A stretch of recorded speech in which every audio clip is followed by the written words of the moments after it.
You niggas really don't think I know what's up, do you? Your families, which include mental health, the political abuse of psychiatry and law enforcement, the collusion, partnerships, the greater law enforcement community that likes to oppress blacks and burn crosses and talk about any darkie that helps us will be treated fairly, like in Tales of the Hood or something, right? Nigga, hold up, cuz. This is not a motherfucking movie, nigga. And if I have my big mech bloke moment in the middle of the street with a chop, it's because of a bunch of gay eugenicists in the closet, anti-Christian, anti-Afro-Asiatic doctrine of black supremacy from their white racist Roman perspective.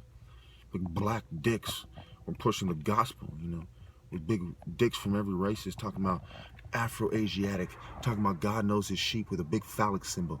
And all the little dicks got together like, So if I have my big mech loaf moment with a chop, because the little dicks, the men who don't measure up, the pipsqueak runts, those little pups, nigga, so when are you gonna bring your best warrior forth?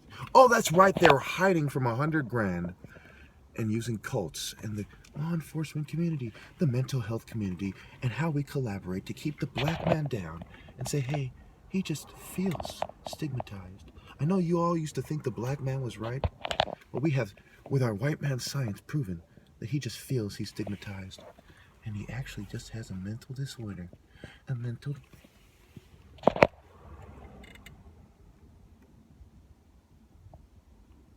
I know I'm not from the ghetto or something, but on behalf of Baby Leopard and everyone, again, I'm in control. Nigga, what?